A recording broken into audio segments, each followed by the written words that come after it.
Au menu des coulisses du BIS ce soir, Victoria's Secret qui change de main et le salaire des dirigeants de la FNSEA dévoilé. Pour en parler, Frédéric Fougera, bonsoir. Bonsoir. Vous êtes directeur de la communication du groupe Foncia. Et puis Olivier Provost, bonsoir. Bonsoir. Vous êtes directeur associé de l'agence Rumeur Publique.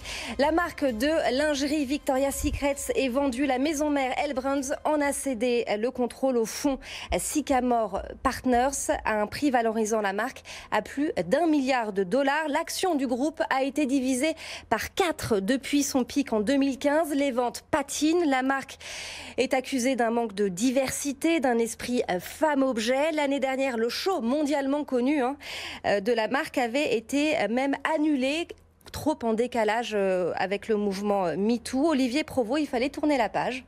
Ah oui, je pense que Victoria's Secret, c'est un symbole des années justement, des années un peu glamour, des années un petit peu show-off.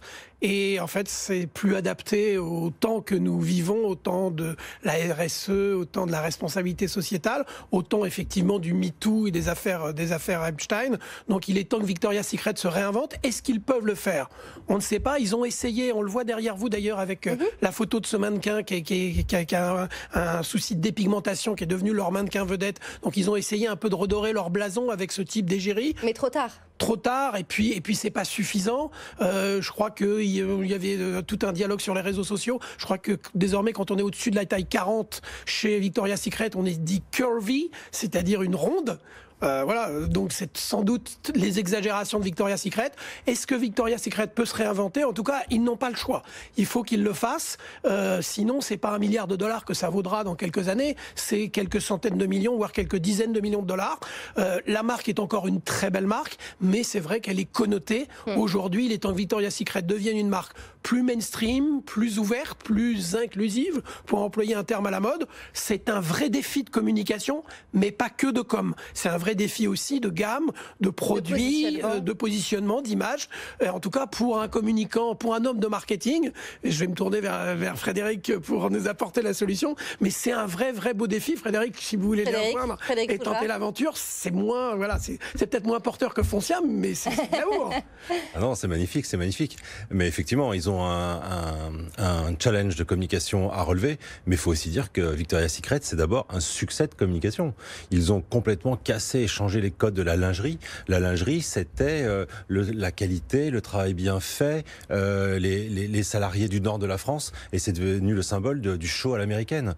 Quand je dis ils ont cassé les codes, c'est-à-dire que la lingerie, c'était des petits espaces confinés, assez discrets. Eux, ils ont créé les magasins, des chaînes de très grands magasins avec des moyens jamais donnés dans ce secteur d'activité. Ensuite, ils ont été symboliser par le défilé.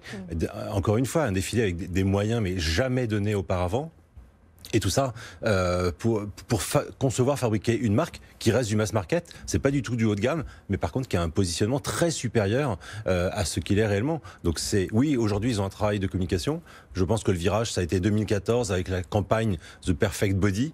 Et là, c'était pas qu'ils étaient précurseurs, et c'est qu'ils n'ont surtout pas vu ce qui arrivait et ce changement, justement, Olivier parlait de RSE, ce changement de philosophie, ce changement de valeur. Donc probablement que c'est un petit peu le tournant et leur erreur de communication, mais c'est avant tout un succès de communication.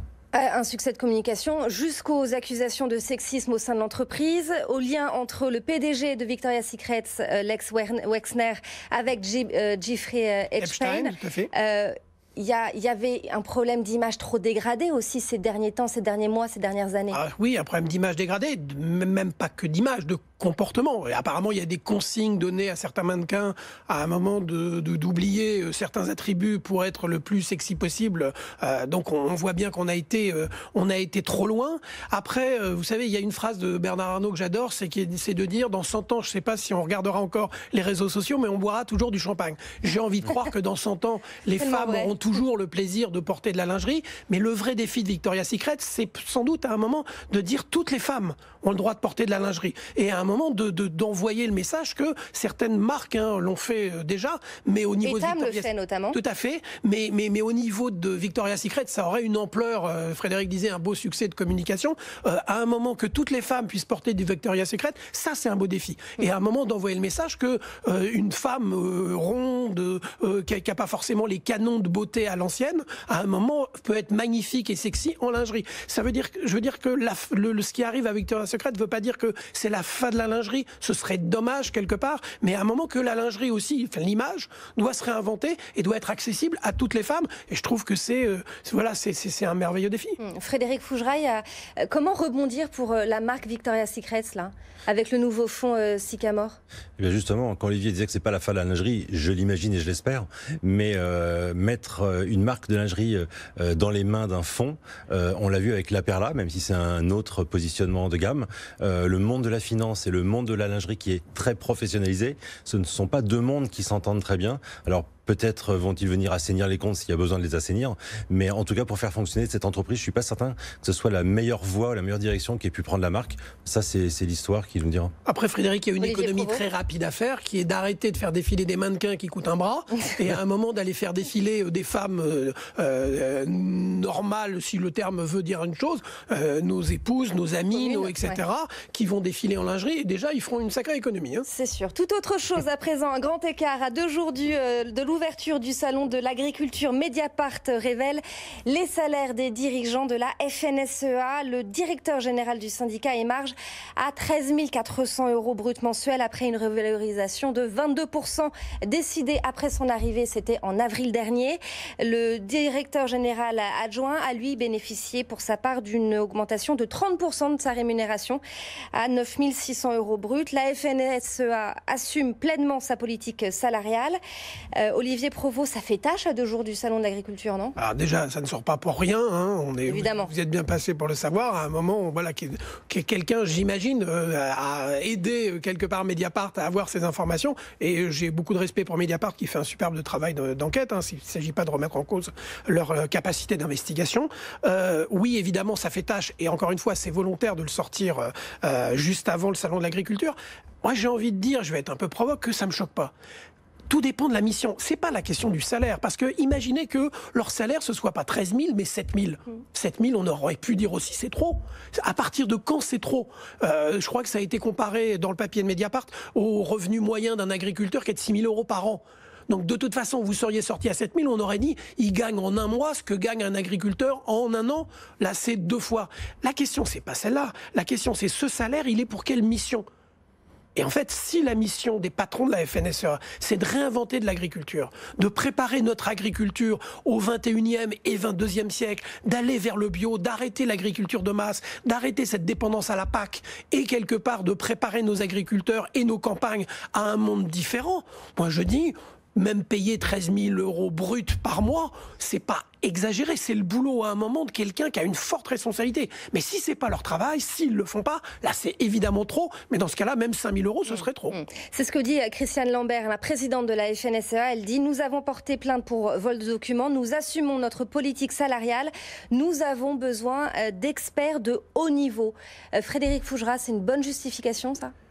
Je ne pense pas que ce soit une justification, c'est simplement une explication. Et comme ça vient d'être dit, je voudrais quand même le rappeler, ça me paraît important. On est en train de commenter une information qui a été volée. Donc on est en train de commenter un délit. Ça en dit quand même beaucoup sur ceux qui pratiquent ce genre d'activité et l'époque dans laquelle on vit. On est en train de commenter des informations qui ont été tronquées, puisqu'on a comparé des salaires bruts avec des salaires nets. Donc en fait, on est en quête de l'indignation, cette indignation facile, beaucoup plus facile de s'indigner que de réfléchir et de réagir au-delà des émotions. Donc ça, je trouve ça assez minable. Et puis finalement, Olivier le disait, c'est quoi une juste rémunération? Là, on est simplement dans le cadre de rémunération normale pour des organisations publiques ou privées, syndicales, pour des fonctions de direction générale. Donc oui, on peut toujours s'alarmer et s'étonner en le comparant à d'autres rémunérations. Mais les comparaisons ne veulent rien dire si on ne sait pas ce qu'on compare. Là, il s'agit d'aller faire du lobbying auprès des institutions européennes pour aller défendre les agriculteurs. Oui, il y a des agriculteurs qui ne gagnent pas un rond. Est-ce que ça veut dire que les gens qui les représentent dans les syndicats, pour les défendre, devraient le faire gratuitement parce que c'est ce qui serait la bonne comparaison? C'est juste absurde. Olivier Provost. Alors juste, moi je suis pas d'accord en revanche avec la patronne de la FNSEA qui s'est exprimée sur les 2 points.